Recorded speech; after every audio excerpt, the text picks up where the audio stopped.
Hola.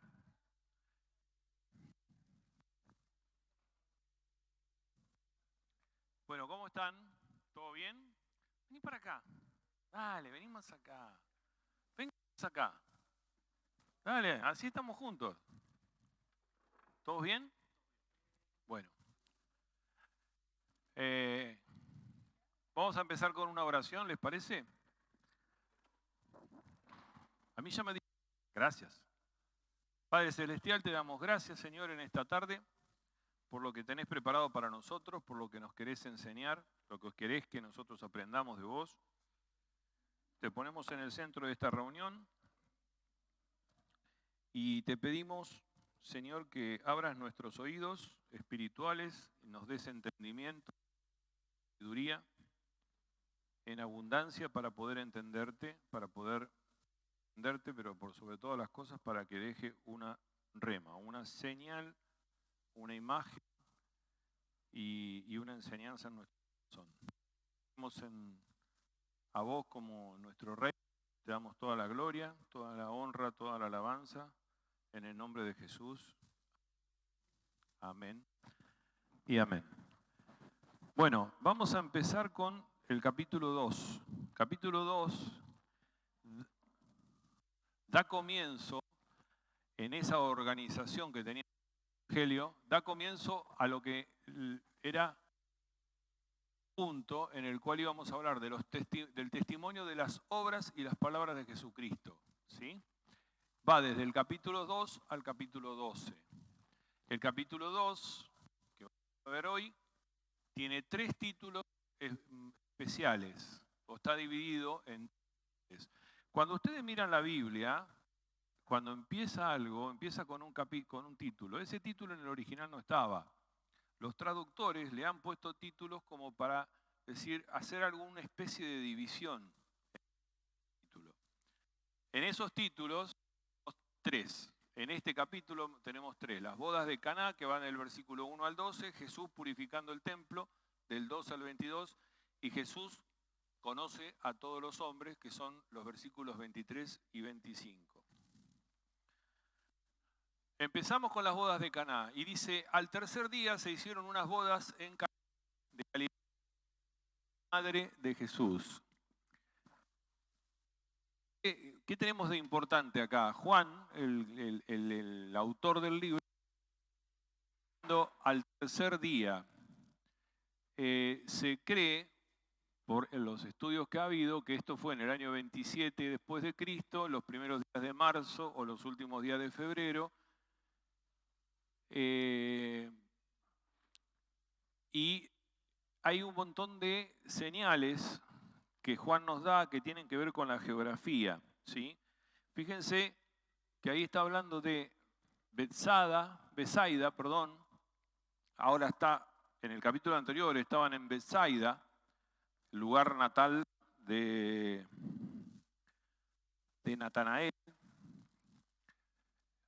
En este momento vamos a ver, estamos en Galilea, en la ciudad de Caná, y después Jesús se va a ir a Capernaum y de ahí se va a ir a Jerusalén. Todo eso va a pasar en este capítulo.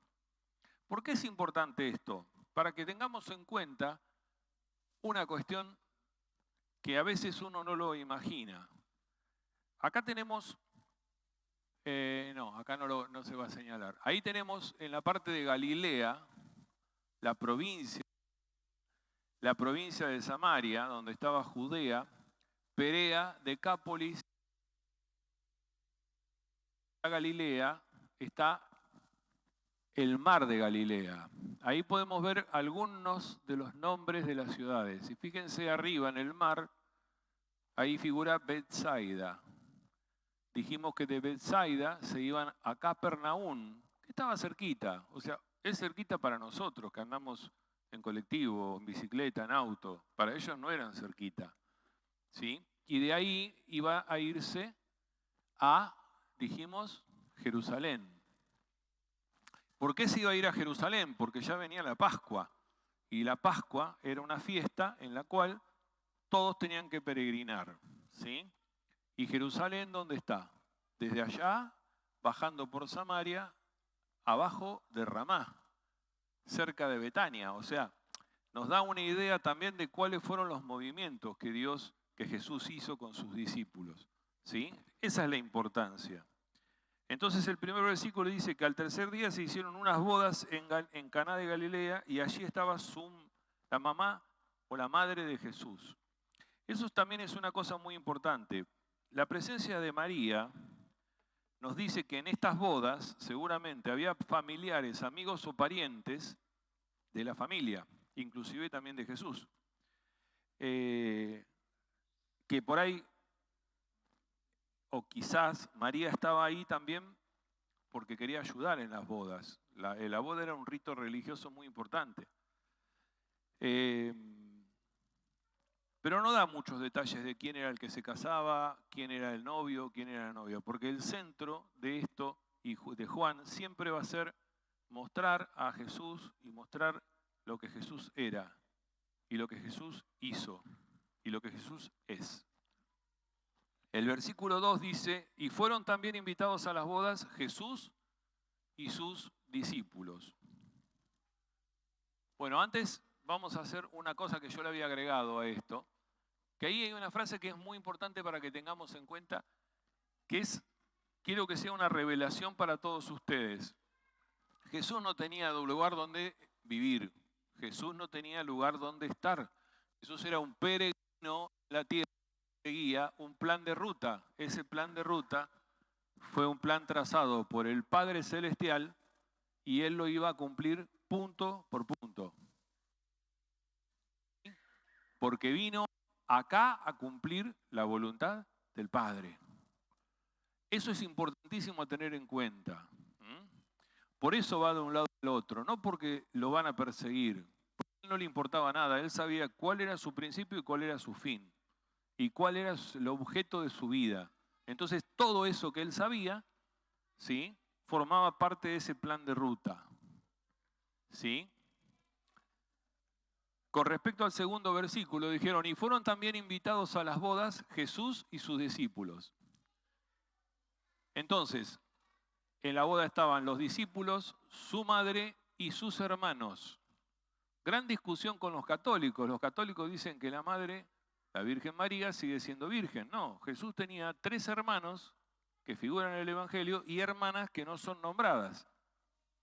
Los hermanos no lo podían ni ver a Jesús. ¿Por qué? Porque era el raro. Ellos eran judíos y seguían esperando al Mesías. Ellos no creían que Jesús sea el Mesías.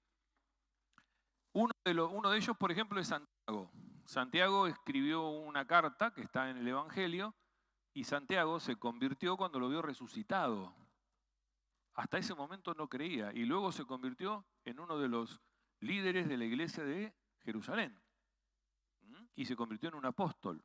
Pero tuvieron que verlo resucitado para entender cómo venía la mano de que su hermano era el Mesías. Un punto de transición entre los que habían sido sus relaciones habituales con su familia y las que a partir de entonces iban a tener con sus discípulos.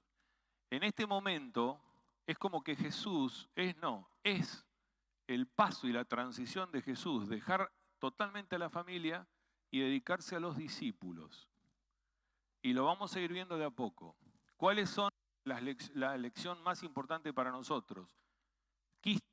Cristo nos demuestra, al ir a esa boda, lo honroso que para Él y para Dios es el matrimonio, como hablábamos recién. Y también es importante que nosotros, cuando tengamos nuestro matrimonio, invitemos a Jesús a nuestras bodas. ¿Sí? Porque si no invitamos a Jesús a nuestras bodas y lo dejamos afuera, es muy probable que no sea tan fácil nuestro matrimonio. ¿Entienden? Una ceremonia no sirve de nada si cada uno de los cónyuges no entrega su vida al Señor y toma la decisión firme de formar un hogar donde Cristo sea el centro. Cuando Cristo es el centro de tu vida, de mi vida, las cosas cambian. Cuando Cristo es el centro de tu matrimonio, las cosas cambian mucho más.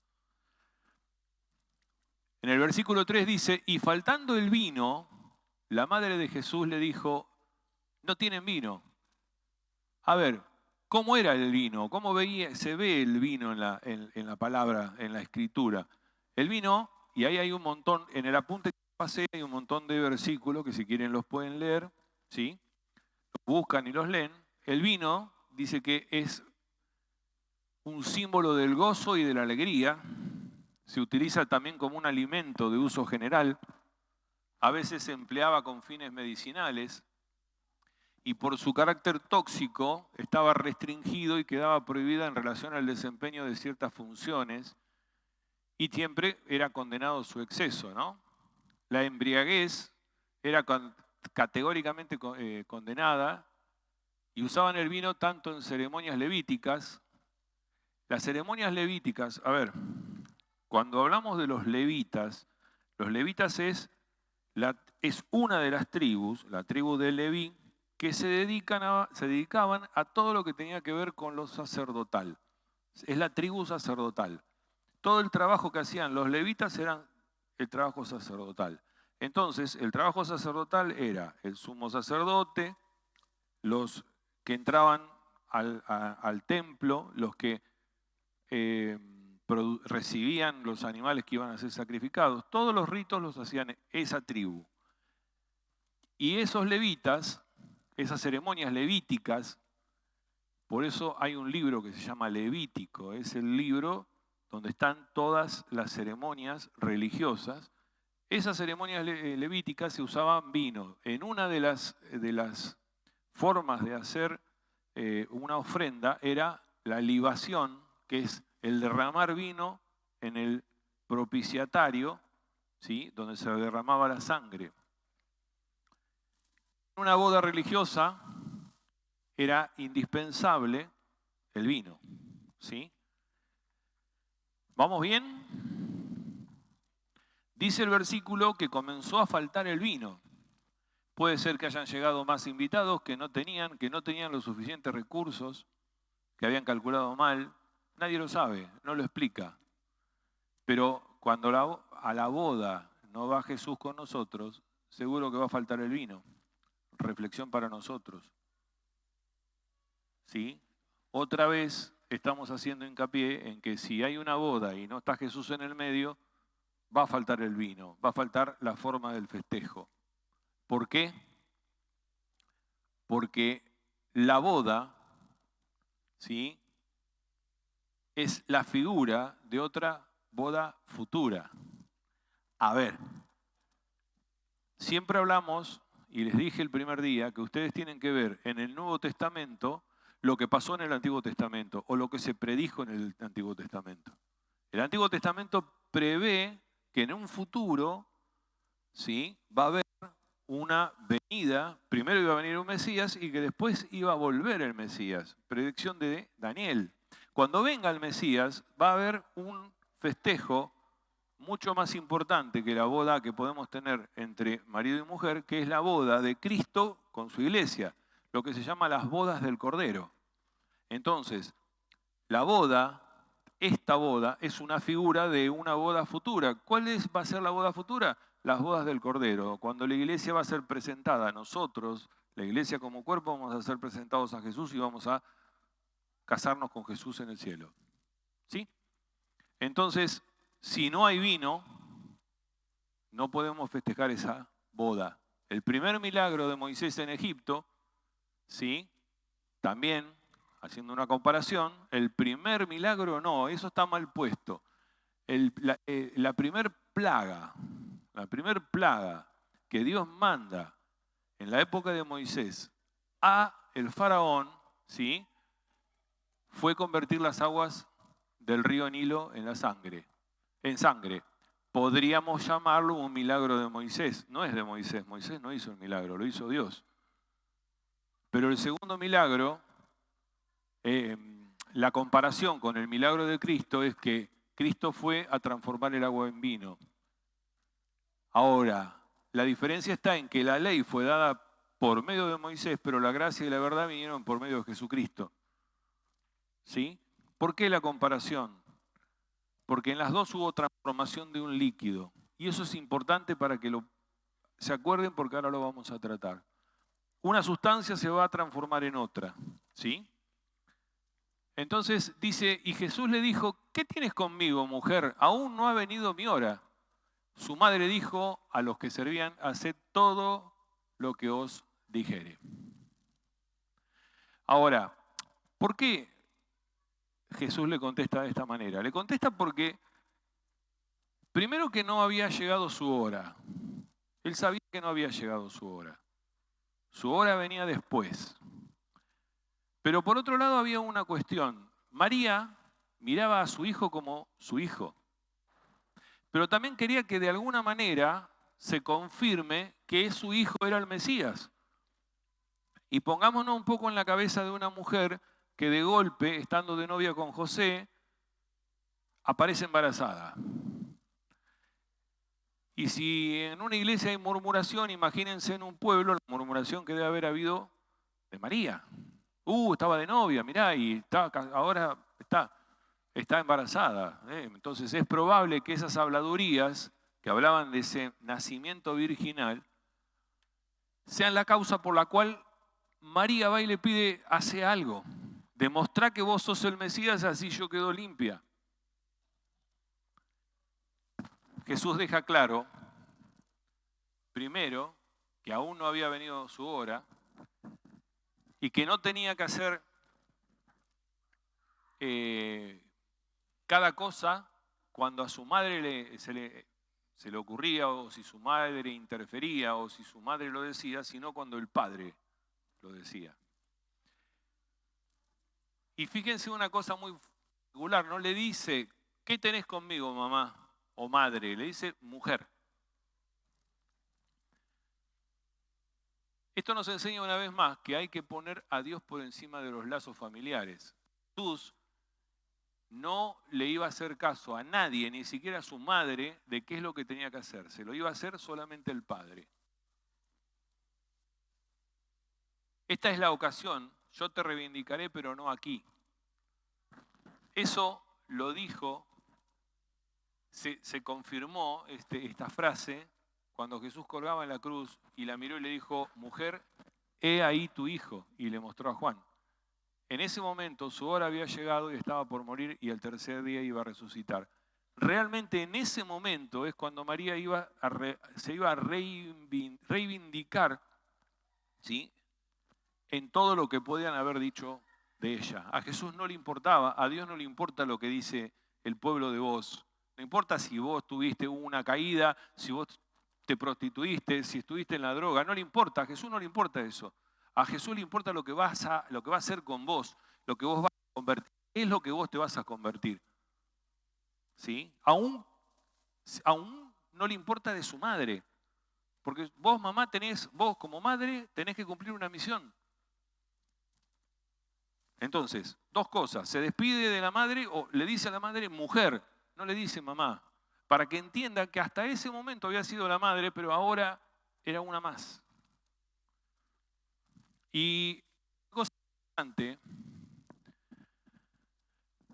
que tiene que ver mucho con la Iglesia Católica. Bueno, ella no podía ser quien le indicara la hora en que debía manifestarse. Eso era algo que le correspondía nada más que a Dios en los cielos, a su Padre. Y como él venía siendo un peregrino con una ruta, y iba a pasar por acá, después por acá, después por allá, y después por acá, cumpliendo cada una de las misiones, la madre no le podía decir qué es lo que tenía que hacer. El relato deja claro que el hecho de que fuera su madre no lo revestía de ninguna autoridad especial. Es más, lo que hace Jesús es una censura a la madre. ¿Y por qué una censura a la madre? Porque con esto nos deja claro que a diferencia de la Iglesia Católica, nosotros no tenemos que buscar a ningún intermediario, y menos a la madre. La Iglesia Católica le habla a la Virgen y le pide a la Virgen como intermediario que hable con su Hijo Jesús. Jesús lo dejó muy claro acá en este punto. La Virgen es una mujer. No es una diosa, no es nada. La Virgen cumplió su papel, crió a su hijo y después estuvo con él en su acompañamiento, pero como mujer. ¿Sí? Desde el momento en que Jesús comenzó su ministerio, ya no la trató más como madre, sino como mujer. Pero como buen hijo, cumplió con sus deberes familiares. ¿Y qué hizo María? Tomó una actitud correcta, se abstuvo de discutir, reconoció el derecho de Jesús como Mesías a su independencia en cuanto a ella y manifestó su fe en él poniéndose a sus órdenes. No le dijo a Jesús, convertí el agua en vino, sino le dijo a los hombres, hagan todo lo que él diga. De esa manera se pone a un costado y dice, él es el Mesías, yo ahora ya no tengo más nada que ver. Igual que Juan el Bautista llegó un momento en el que dijo, yo tengo que disminuir, que menguar para que él crezca. Bueno, ahora él es el Mesías, él es el que comenzó su ministerio, yo me pongo a un costado. Lo voy a acompañar, pero me pongo a un costado. Haced lo que os dijera. Versículos 6 y 7. Y estaban allí 6 tinajas de piedra de agua conforme al rito de la purificación de los judíos, y en cada una de las cuales habían 2 o 3 cántaros. Jesús les dijo, llenad estas tinajas de agua, y las llenaron hasta arriba.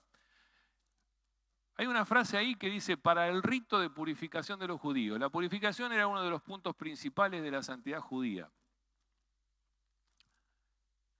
A ver, Jesús con esto nos quiere demostrar que esas tinajas, sean nuevas o viejas y hechas bolsas como las que seguramente tenían ellos, porque eran una familia de clase media baja, ¿sí? No eran necesarios a partir de ahora para la purificación. La purificación es un rito religioso que tenían los judíos. Y Jesús vino a dar de baja la religión, no quiere más religión, no necesita religión. La religión, los dogmas de las religiones son humanos. Y Jesús vino a traer a Dios cerca nuestro, no a alejarlo a través de los hombres. ¿Sí? Entonces, a ver, el Todopoderoso podría haber dicho, podría haber puesto el dedito y se llenaba de vino. No, pónganle agua a esas tinajas. El mismo agua con el que se hacía la purificación de los judíos. Y tuvo muchas controversias contra todos los ritos. Las tinajas vacías son un símbolo de lo vacío que estaban los judíos, porque ellos estaban vacíos de Dios, estaban llenos de reglas, pero vacíos de Dios. ¿Sí? Pero la familia tenía que tener las tinajas para cumplir con la ley judía. Y aparte, el milagro que hizo Jesús es como un anticipo de una nueva transformación, que es la transformación que sufrimos nosotros, y nosotros somos esas tinajas. Nosotros somos las que conteníamos agua y Jesús nos convierte en vino.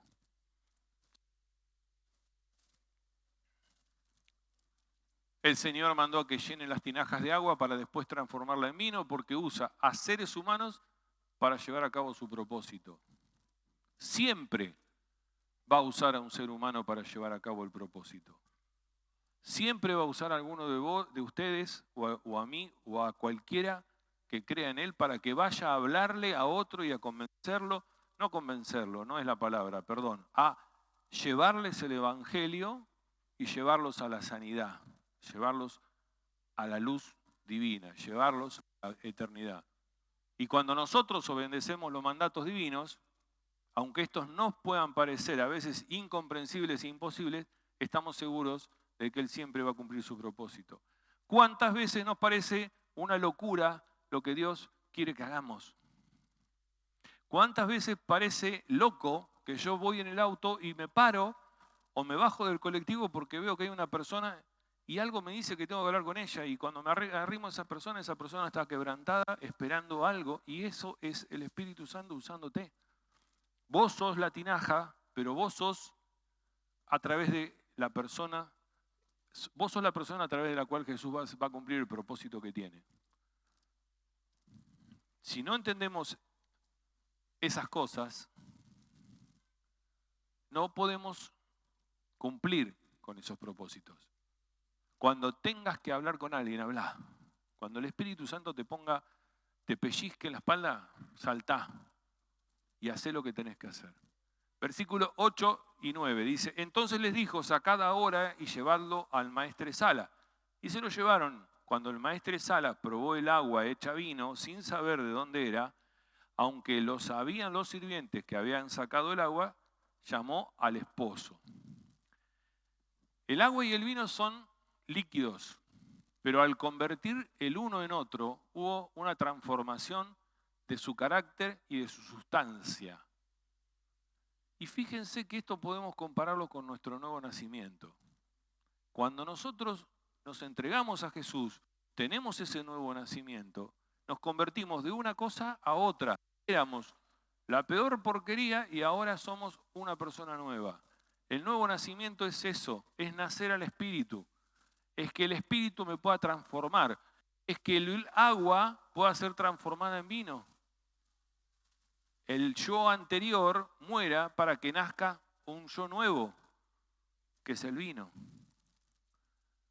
El carácter del milagro es distinto.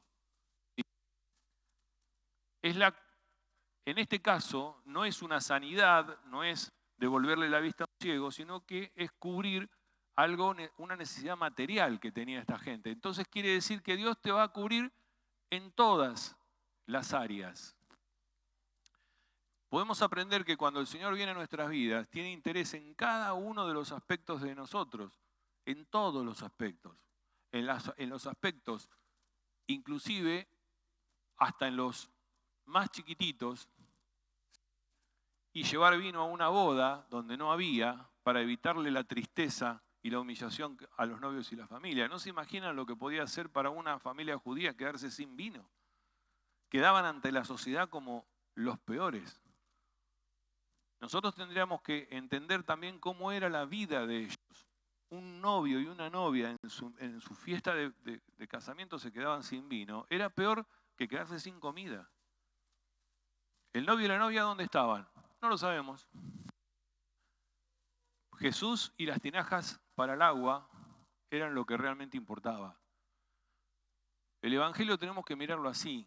Hay detalles que no nos da porque no interesan, porque esos detalles nos quitan del central. El detalle central de acá, de esto, es la transformación del agua en vino, la transformación de nosotros como tinaja, que estamos llenos de agua, morimos y cuando nacemos nos convertimos en un elemento nuevo, un elemento que tiene un montón de cualidades, que nos va a traer alegría y nos va a hacer que demos alegría, que nos va a traer alimento y podemos alimentar, que va a ser una demostración de nuestro testimonio y podemos testificar de Jesús. En ningún momento se va a poner el nombre de quién era el que porque ahí se convierte en una historia. Y esto no es una historia, esto es enseñanza. Esto es Dios enseñándonos cosas importantes de la vida. ¿Sí? ¿Cuál es la lección espiritual? Bueno, la gran lección espiritual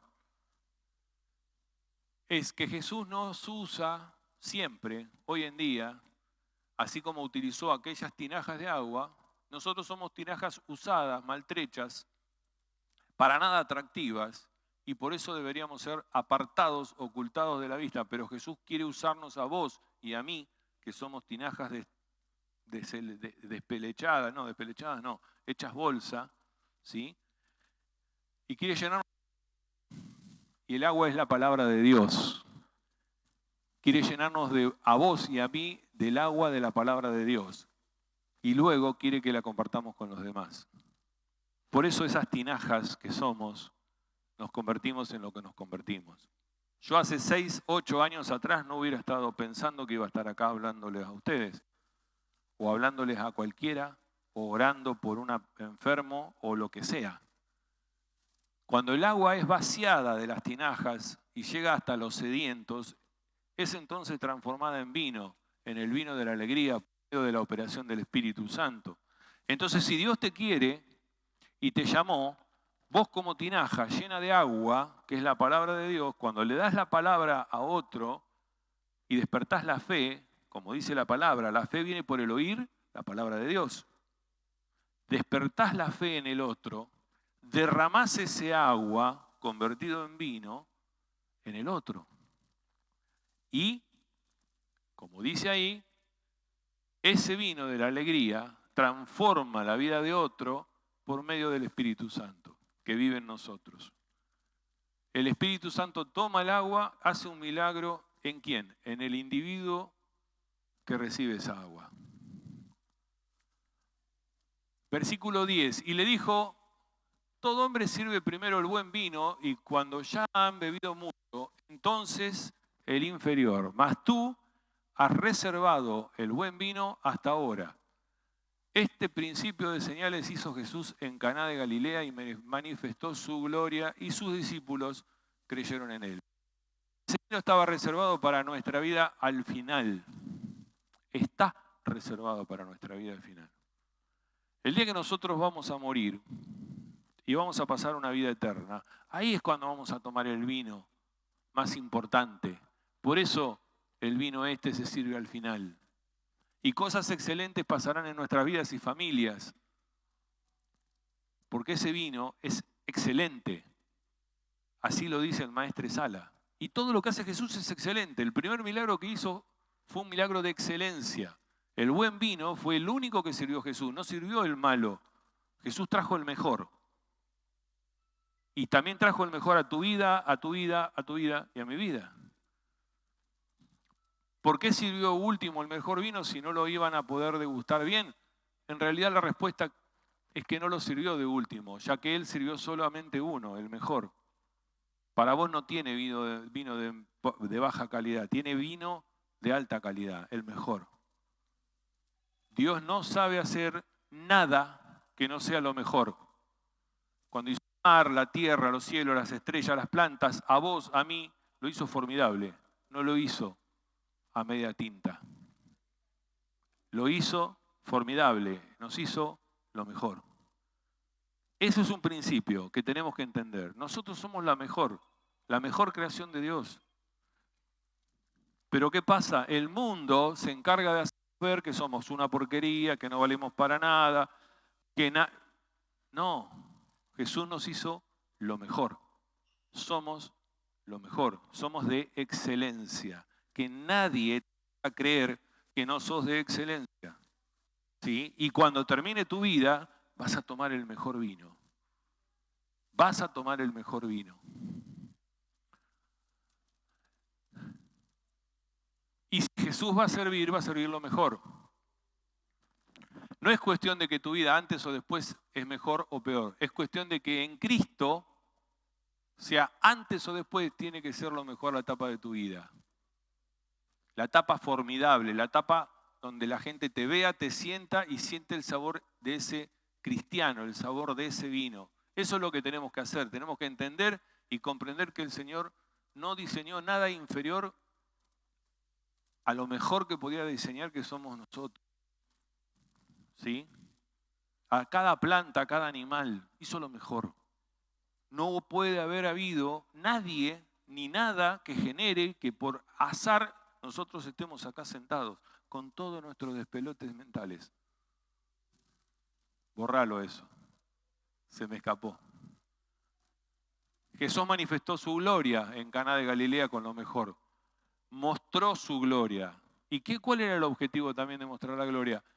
Que ese principio de señales que hizo Jesús sean señales para sus discípulos. Y fíjense que el Evangelio no habla de milagros, habla de señales. Es evidente que Juan no quería que nos detengamos en el milagro, sino que lleguemos a ver lo que estaba más importante ahí, que es Jesús. No importaba qué es lo que había hecho, importaba que estaba Jesús ahí. La señal no importa, el milagro no importa. Si vos estás al lado de una persona que oran por ella y cuando oran por ella se sana, no importa que se sanó, tenés que pensar que está Jesús ahí en el medio. ¿Qué pasa, Lourdes? ¿Te duele? Ah, con dolor de muela.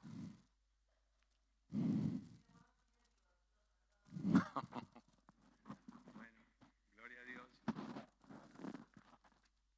Versículo 12.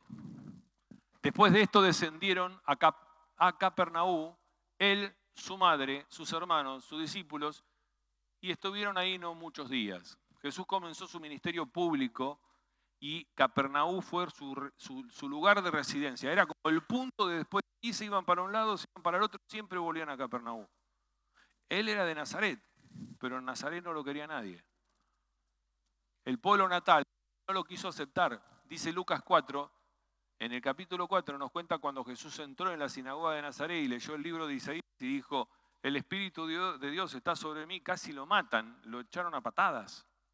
Porque decían, ¿no es este el hijo de José el carpintero?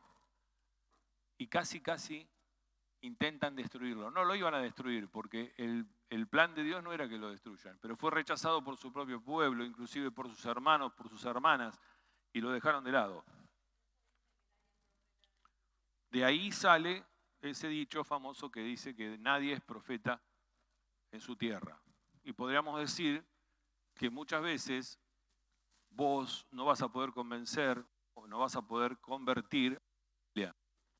Tarde o temprano lo vas a hacer con tu testimonio. Cuando tu familia vea que cambiaste, van a llegar un momento de decir, quiero lo que vos tenés. ¿Cómo? Lo hizo en Santiago. ¿Sí? Montaner había llenado el Estadio Centenario de Montevideo y cuando terminó se metió y se encerró en la habitación y tenía todo el éxito, toda la fama, toda la plata, pero le faltaba algo. Cuando se toma un vuelo y se vuelve a la casa, cuenta él, llega a la casa y la mujer estaba cantando alabanzas mientras limpiaba los platos. Entonces la miró y le dijo, yo quiero lo que vos tenés. Bueno, yo tengo Jesús. Y empezó a cantar alabanzas. Entonces, no es que nosotros no vamos a poder ser profetas. Es un dicho, pero no lo tomemos tan así. Porque nuestro ejemplo hace, por ejemplo, algo que el otro día dije en un discurso que di cuando nos entregaron los diplomas, dentro de los agradecimientos le dije a mi hija, gracias a vos, hija, porque cada vez, sin venir a la iglesia, cada vez que yo estoy en el medio de una tormenta, vos venís y me decís, ¿y dónde está tu fe? Esa que vos me mostraste. Fíjense la frase, a mí quedó grabado, esa que vos me mostraste. O sea, ella hoy tiene fe por haberme visto a mí, por haberme escuchado. Quiere decir que somos espejos y tenemos que tener cuidado de qué es lo que reflejamos.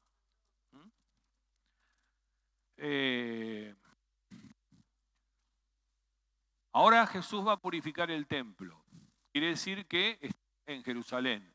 Y dice el versículo 13, estaba cerca de la Pascua de los judíos y subió Jesús a Jerusalén y halló en el templo a los que vendían bueyes o cambistas sentados. A ver, todo eso tiene que ver con algo muy importante. Los judíos habían hecho un gran negocio. Si vos ibas a la fiesta con tu corderito que lo habías criado de chiquitito, primero tenía que pasar por los sacerdotes y los sacerdotes lo tenían que aprobar. Por lo general lo negaban. Entonces vos tenías que ir a comprar, hiciste una peregrinación, vas a una fiesta, tenés que entregar un corderito. Entonces, ¿qué hacemos? Compralo, que estos están aprobados. Y como traes monedas de otro lado, también tengo mesas donde va a haber gente que te va a cambiar tu moneda por la moneda para poder comprar el cordero. Claro. Juan llama a esta fiesta la fiesta de la Pascua judía. Ya no era la Pascua del Señor, era la Pascua judía, porque primitivamente se llamó la Pascua del Señor. Pero después le cambiaron el nombre por Pascua judía, porque eran los judíos los que hacían una fiesta y una ganancia. Una fiesta religiosa, sin sentido, vacía, un rito. Todos los varones se les requería ir a Jerusalén 3 veces al año para la fiesta de Pascua. La fiesta de Pentecostés, la fiesta de los tabernáculos, y la de Pascua son las fiestas de peregrinación. Las otras se podían hacer en su lugar de origen, pero estos tenían que ir al templo. ¿Por qué no querían a los samaritanos? Porque los samaritanos se cansaron de viajar tanto para ir al templo y se habían hecho algunos lugares donde festejaban su fiesta. Entonces los judíos decían, no, estos son lo peor. Entonces, el Señor sabía que el lugar donde debía comenzar su manifestación pública era el templo, por varias razones. Porque ya lo había dicho Malaquías en una profecía: he aquí yo envío mi mensajero, el cual preparará el camino delante de mí y vendrá súbitamente a su templo, el Señor. Malaquías había anunciado cuál sería la labor que realizaría el Mesías cuando llegara al templo. ¿Y quién podrá soportar el tiempo de su venida? ¿O quién podrá estar en pie cuando Él se manifieste? Porque Él es como fuego purificador, como jabón de lavadores, y se sentará para afinar y limpiar la plata, porque limpiará a los hijos de Leví, los sacerdotes, los afinará como oro o como plata, y traerán a Jehová ofrenda en justicia. El profeta había anunciado que cuando viniera el Mesías iba a limpiar a los hijos de Leví, a todos los sacerdotes. La palabra utilizada para templo en el versículo es la palabra griega hierón, que se refiere al templo conjunto, pero específicamente a la parte del atrio, que fue es el lugar de la parte de afuera donde estaban los cambistas, los que vendían todas esas partes. En ese lugar se vendían animales que ya habían sido probados, y si los traías de otro lado, tenían que ser aprobados por los sacerdotes. En aquella época el templo era el templo de Herodes. Hacía 46 años que lo estaban construyendo, ¿sí? Y la palabra utilizada, hierón, que se refiere al templo en conjunto, pero específicamente fue esa parte, el atrio. En ese lugar se vendían, lo puse 2 veces. Bueno, además había cambistas, como dije, que cambiaban las monedas para eso. Cuando vean el PDF, vean que a veces estoy un poco con mucho vino encima. No, un poco dormido. Versículo 15 y 16 dice: y haciendo un azote de cuerdas echó afuera del templo a todos, y las ovejas y los bueyes, y esparció las monedas de los cambistas y volcó las mesas.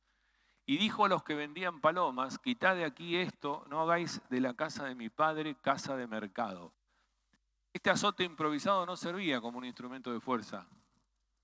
O sea, agarró unas cuerdas que encontró, pero no servía para romper o lastimar a nadie. Jesús lo único que hizo fue un acto de carácter mesiánico, de carácter público, que puso su autoridad.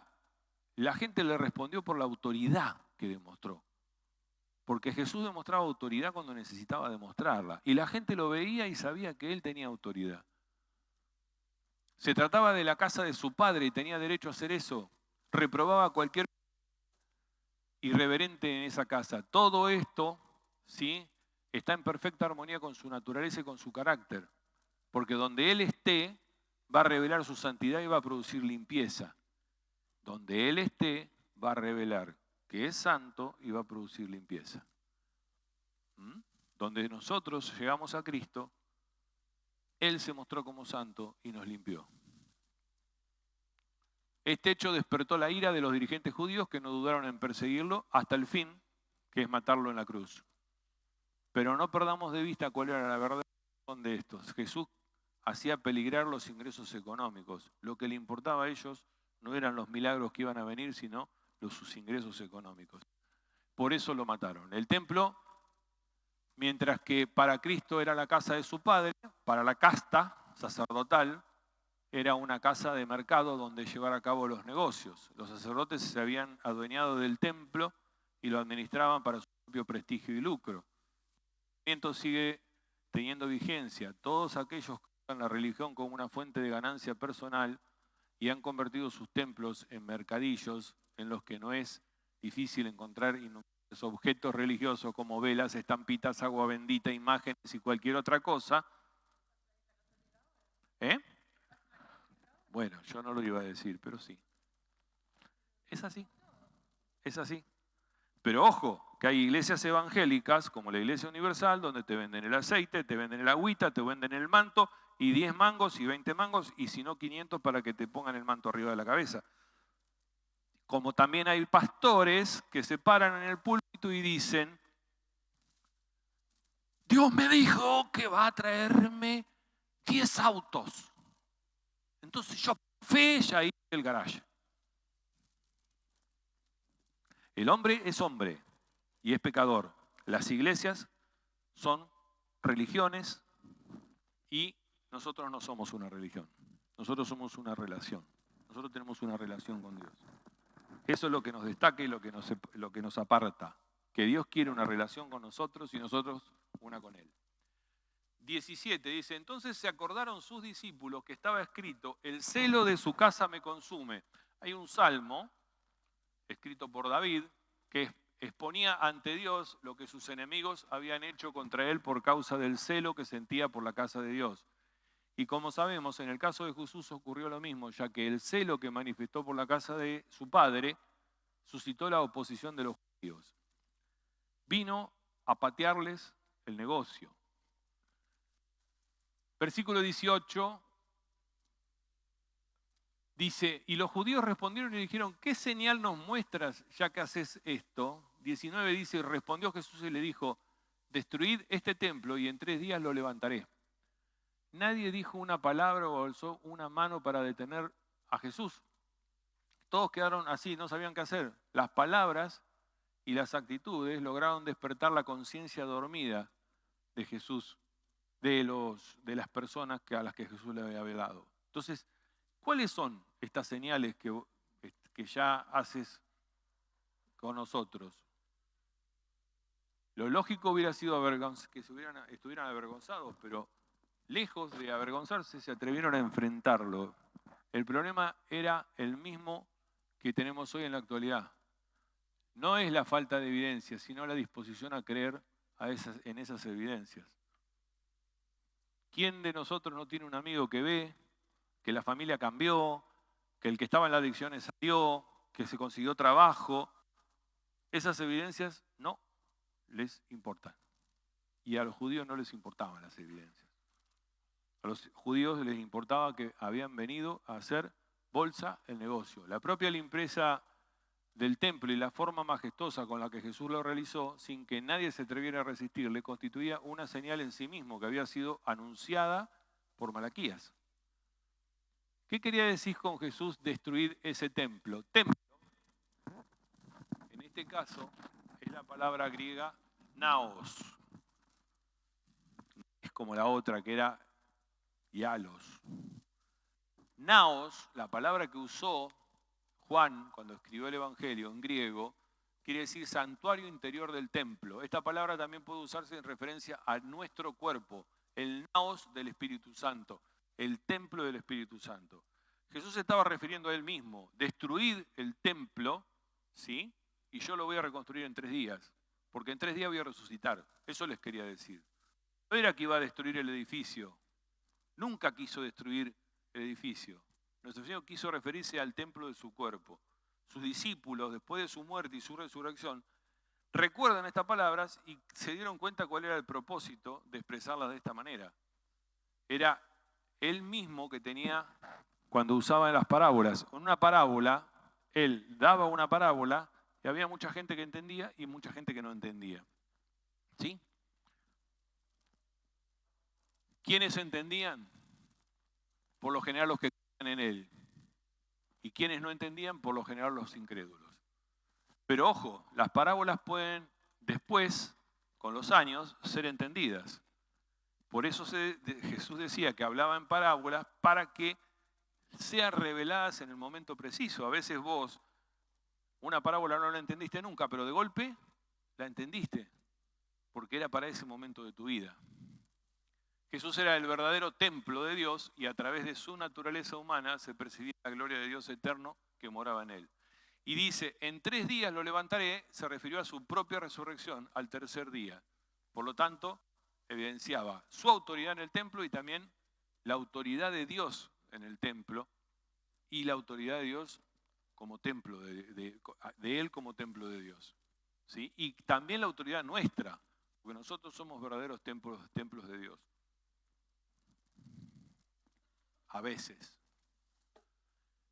El tercer título de este versículo, y son los últimos 3 versículos, que vamos a llegar justito, nos quedan 5 minutos, dice así, estando en Jerusalén en la fiesta de la Pascua, muchos creyeron en su nombre viendo las señales que hacía. Volvemos a repetir, señales, no milagros. Pero Jesús mismo no se fiaba de ellos, porque conocía a todos. conocía a todos. Y no tenía necesidad de que nadie le diese testimonio del hombre, pues él sabía lo que había en el hombre. El lenguaje que usa Juan, el autor, revela que no se fiaba de nadie, ¿sí? No se fiaba de los hombres que estaban en la fiesta. La fe de ellos no era una fe genuina, no era la fe salvadora. Jesús sabía que realmente había y qué no había en sus corazones. Y Jesús sabe qué es lo que tenemos cada uno en el corazón. La pregunta importante es, ¿confías vos? ¿Confío yo en Jesús como Salvador personal, que murió por sus pecados y que resucitó para justificación? ¿Es Él el Salvador que vive hoy a la diestra de Dios y que es la única esperanza que vos y yo tenemos para ir al cielo? Jesús no creyó que su creencia fuera genuina, la de estos hombres, porque conocía a todos, conocía la profundidad del corazón y de las personas y no necesitaba que nadie esté sobre la. Volvemos atrás. Jesús conoce cada área de cada persona y cada punto del corazón. No puede quedar nada no expuesto a Él porque Él vive dentro nuestro. Y si Él vive dentro nuestro, nosotros lo consideramos nuestro Salvador personal, el que murió por nuestros pecados y el que resucitó para hacernos justos, tenemos claro que Él es la esperanza para vivir una vida eterna. No podemos decir de palabra, pero Él conoce nuestro corazón. Hay una frase donde dice, pero Señor, nosotros hemos profetizado en tu nombre, hemos echado fuera demonios. No los conozco, porque Él conoce el corazón. ¿Sí? Conoce la falsedad humana y conoce la verdad. Conoce y sabe que Él es el camino, la verdad y la vida. Entonces, ese versículo que dice,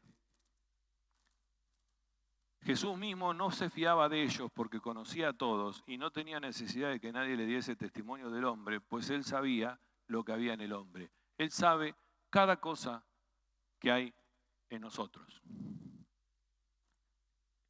Y tomemos eso como una señal o como un milagro. Y también como una llamada de atención. Porque a veces estamos haciendo cosas y no entendemos o no creemos o no pensamos que Dios está dentro nuestro y nos está mirando. ¿Alguna duda? Porque llegamos justo. Y 57, tenemos 3 minutos. ¿Todo bien? ¿Se dan cuenta que ahora empieza a ser un poco más fácil? Lo más difícil fue el principio. Bueno, el apunte que tienen ustedes lo pueden leer, lo pueden imprimir, lo pueden guardar, hagan lo que quieran con él, es de ustedes, ¿sí? Lo mismo que el PDF, es el mismo que está acá. Si encuentran algún error como esas repeticiones, lo lamento, me pasa a veces y bueno, son pequeñas cosas a corregir. Sí.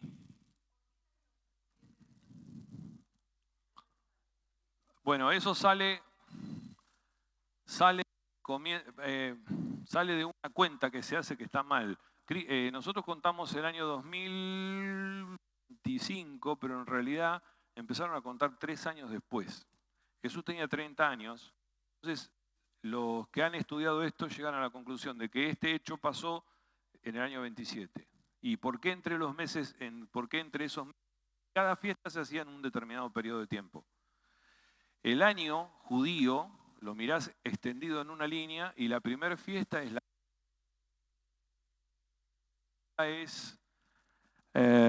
las Pascuas, Pentecostés, después viene de los tabernáculos. O sea, cada una tiene su fecha. Cuando vos estudiás las fiestas, te dice, en el mes tanto de Nisan. ¿Por qué? Porque el calendario judío usaba el calendario de Nisan. Podés hacer una transpolación y decir, ese mes está el mes del calendario greco-romano, que es el que usamos nosotros. ¿Sí? Entonces,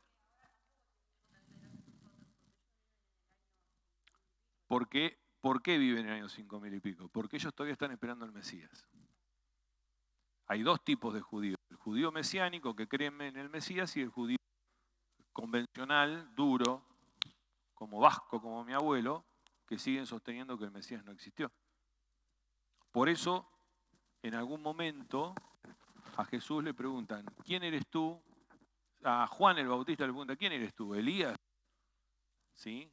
Porque pensaban que el próximo Mesías podía llegar a ser Elías o podía llegar a ser otro patriarca que había muerto y que hoy estaba de nuevo en el mundo. O sea, ellos tienen una ¿Mm?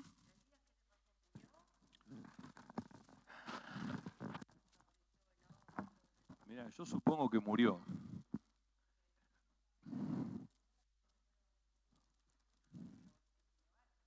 Enoc fue el único que... me está robando la prédica. Enoc fue el único que aprendió a caminar junto a Dios y a caminar con Dios. Enoc fue tomado y llevado al cielo en una bola de fuego. Elías, desde mi punto de vista personal, murió. Pero Enoc no. Igualmente, sí. Ah, gracias.